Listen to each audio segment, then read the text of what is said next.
Sahabat pembelajar, berjumpa kembali bersama Imade Sidiase belajar jadi guru dalam celotehan.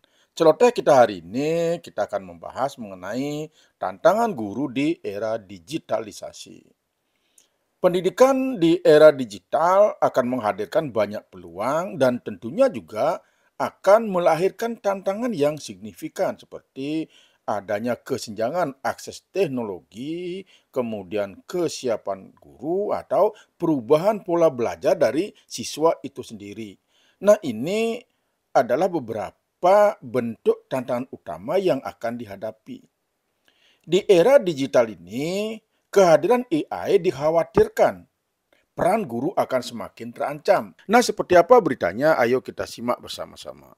Namun sebelumnya, bagi sahabat pembelajar yang belum subscribe, silakan subscribe, like, komen, dan share.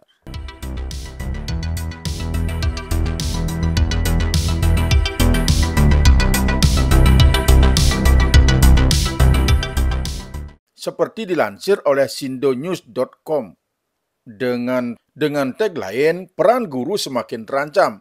OpenAI siapkan AI 03. Pesatnya perkembangan teknologi generasi 4.0 yang salah satunya ditandai dengan kehadiran kecerdasan buatan atau artificial intelligence atau AI menimbulkan kekhawatiran berbagai bidang termasuk bidang pendidikan. Pasalnya, AI kini dianggap bisa menggantikan peran guru. Lupa like, comment, subscribe, dan share. Guys, OpenAI pada bulan September memperkenalkan model O1 yang memberikan dukungan penalaran sehingga memungkinkannya menjawab pertanyaan yang lebih kompleks dengan pemikiran yang lebih mendalam. OpenAI memperkenalkan model O3 pada bulan Desember 2024 mengikuti model O1 yang diperkenalkan pada bulan September 2024. Model O3 saat ini hanya terbuka untuk penelitian keamanan AI dan model O3 mini diharapkan tersedia untuk masyarakat umum pada Januari 2025. Model O3 membutuhkan waktu untuk memberikan umpan balik yang akurat, namun masih menghadapi tantangan dalam merespon seperti manusia dan menghindari halusinasi. Kini setelah sekitar 3 bulan, OpenAI juga mengumumkan pengenalan model baru mereka yaitu O3.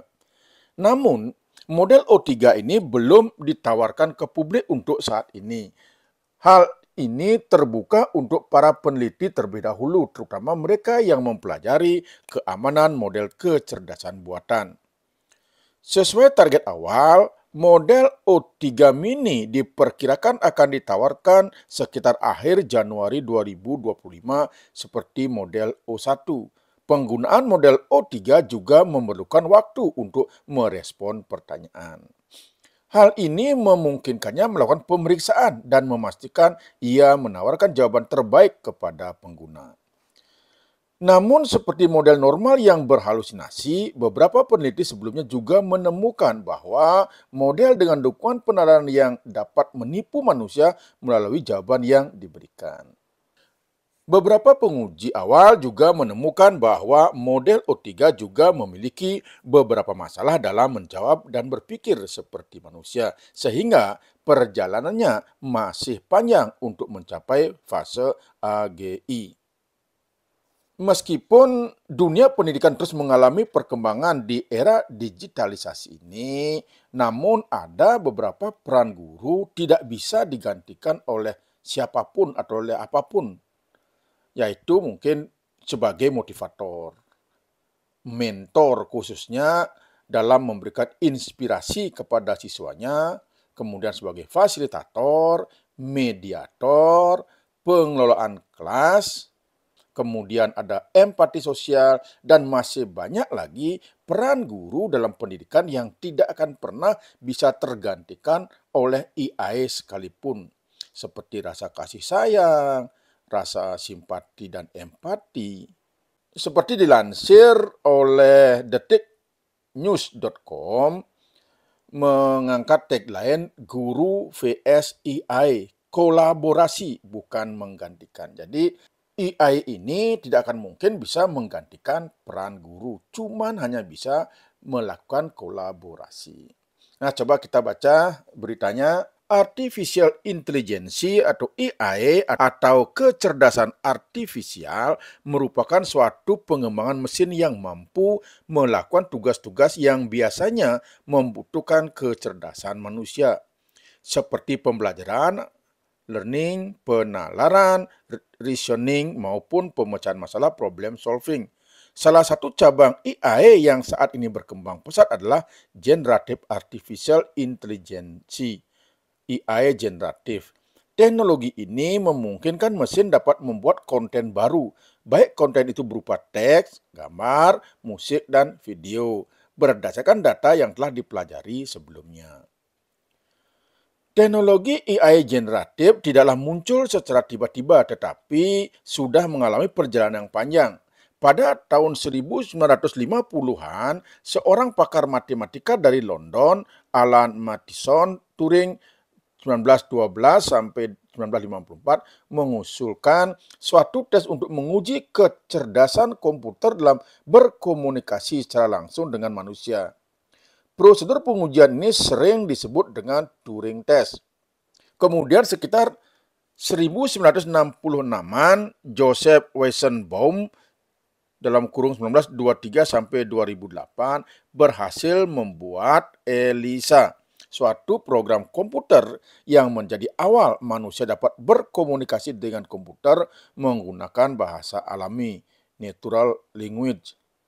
Lompatan perkembangan yang sangat signifikan sebagai fondasi AI generatif adalah munculnya algoritma jaringan syarat tiruan, Artificial Neural Network, suatu algoritma yang meniru struktur saraf manusia dalam memproses dan merespons sesuatu.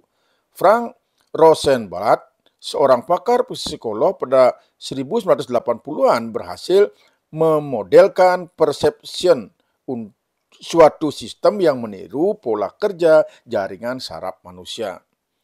Adanya algoritma jaringan saraf tiruan memungkinkan komputer belajar dari suatu data hingga dapat mengenali pola dan memahami data baru yang diinputkan.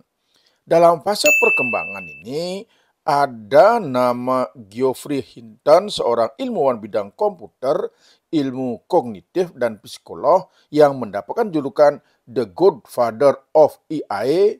Pada 2024 ini, dia dengan John J. Hopfield mendapatkan Nobel Prize untuk bidang fisika. Evolusi AI generatif sangatlah cepat, setidaknya pada beberapa tahun terakhir. Hal ini dipengaruhi oleh kemajuan dalam model pembelajaran mesin seperti GPT, Generative Pre-trained Transformer, yang dapat menghasilkan teks seperti manusia berdasarkan data yang sudah dilatihkan sebelumnya. GPT pertama kali diperkenalkan pada 2018 oleh Laboratorium Penelitian OpenAI. Saat ini, AI generatif telah digunakan di beberapa sektor kehidupan seperti kesehatan, ekonomi, seni kreatif, bahkan pendidikan. Dalam bidang pendidikan, para tenaga pengajar baik guru maupun dosen dapat memanfaatkannya untuk membantu menyiapkan materi pembelajaran yang disesuaikan dengan kebutuhan murid. Materi pembelajaran tersebut juga dapat dipersonalisasi sesuai dengan gaya dan tingkat pemahaman setiap siswa. AI generatif juga dapat dimanfaatkan sebagai asisten dalam proses evaluasi pembelajaran dan memberikan umpan balik yang cepat dan detail kepada murid. Para murid dapat memanfaatkan AI generatif ini sebagai teman belajar untuk memahami konsep-konsep yang sulit. Teknologi ini memungkinkan pendekatan belajar yang lebih personal, sehingga para murid dapat menikmati pengalaman belajar sesuai dengan gaya belajar dan kemampuan mereka masing-masing. AI generatif dapat mendukung mereka dalam mengeksplorasi topik yang menarik, memfasilitasi praktik mandiri sehingga diharapkan dapat meningkatkan motivasi belajar siswa. Namun, ada tantangan dari berkembangnya AI generatif ini yaitu resiko plagiarisme atau menjiplak yang dilakukan para murid. Mereka mungkin saja terpropaganda untuk menggunakan AI dalam menyelesaikan tugas sekolah maupun kuliah tanpa diikuti dengan proses memahami materi tersebut. Selain itu, adanya AI generatif ini dapat mengurangi interaksi langsung antara guru dan murid yang sebenarnya sangat penting dalam proses pendidikan. Disinilah pentingnya peran guru. Meskipun AI dapat membantu meringankan tugas-tugas rutin para murid, tetapi guru tetaplah memiliki peran utama dalam proses pendidikan. Guru memiliki peran dalam membimbing, memberikan motivasi dan mampu memahami setiap siswa baik secara emosional maupun intelektual.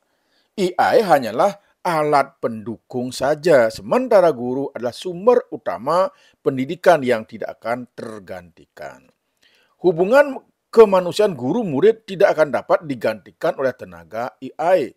Dari sisi guru dan murid, pentingnya rasa memiliki serta persepsi yang sama tentang teknologi AI, khususnya AI generatif. Bahwa teknologi ini hanyalah alat pendukung, bukan alat pengganti. Sumber utama ilmu pengetahuan tetap ada pada guru, disertai dengan buku-buku yang kredibel dan juga disertai dengan diskusi-diskusi bersama dengan para kolega atau teman sesama murid. Teknologi AI dapat membantu proses belajar, tetapi janganlah dijadikan satu-satunya sumber pengetahuan. Pada akhirnya, AI generatif memberikan peluang besar dalam dunia pendidikan. Namun, tidak seharusnya menggantikan posisi guru sebagai insan utama dalam proses pendidikan. Pendidikan yang berkualitas dan autentik masih sangat membutuhkan interaksi langsung antara guru dan murid. Guru berperan sebagai pilar utama dalam pengembangan kecerdasan dan karakter siswa, serta memberikan bimbingan yang tidak dapat dihasilkan oleh mesin ataupun teknologi. Murid juga perlu menyadari bahwa meskipun AI dapat memberikan informasi dan bantuan, guru tetaplah insan utama dalam perjalanan pendidikan mereka. Interaksi langsung dengan guru sangatlah bermanfaat bagi murid. Mereka akan mendapatkan pemahaman yang lebih mendalam, dapat bertanya secara langsung terkait suatu masalah, dan para murid mendapatkan umpan balik yang sangat bernilai. Dengan memanfaatkan teknologi dan tetap menghargai peran guru, nantinya murid bisa mendapatkan pengalaman belajar yang seimbang dan holistik. Jangan lupa like, comment, share, and subscribe. Bye-bye. Guru tidak hanya mendidik pikiran, tetapi juga membentuk karakter dan akhlak, sehingga para siswa diharapkan untuk terus menjadikan guru sebagai panutan dalam perjalanan ilmu pengetahuan mereka. Nah, demikian sahabat belajar, saya kira tidak akan pernah tergantikan peran guru sampai kapanpun. Meskipun dunia pendidikan terus mengalami perkembangan di era digitalisasi ini, namun beberapa peran guru ini yang tidak pernah tergantikan oleh siapapun, termasuk oleh AI, seperti sebagai motivator, mentor dalam memberikan inspirasi kepada siswanya, sebagai fasilitator, mediator, kemudian pengelolaan kelas. Ini tentu tidak akan pernah digantikan oleh AI. Namun demikian, di era digitalisasi ini, guru sudah seharusnya lebih kritis, aktif, kreatif, dan inovatif, serta kolaboratif dalam mengikuti tren, khususnya di dunia pendidikan. Oleh karenanya, guru harus selalu mengupdate diri dalam membuat mungkin rencana pembelajaran, karena AI dapat membantu guru dalam membuat rencana pembelajaran yang lebih baik. Kemudian dalam penilaian hasil belajar, dengan menggunakan AI akan membantu guru dalam menilai siswa akan lebih objektif, akan membantu guru dalam menilai siswa secara objektif serta memberikan umpan balik yang terarah. Kemudian dalam mengembangkan konten, guru dapat memanfaatkan AI sehingga guru akan mampu mengembangkan konten yang selaras dengan standar kurikulum. Baiklah sahabat pembelajar, demikian celoteh kita hari ini. Semoga ada manfaatnya. Kalau sahabat pembelajar ingin memberikan masukan, silahkan tulis di kolom komentar. Baik, terima kasih. Sampai jumpa pada celotehan berikutnya.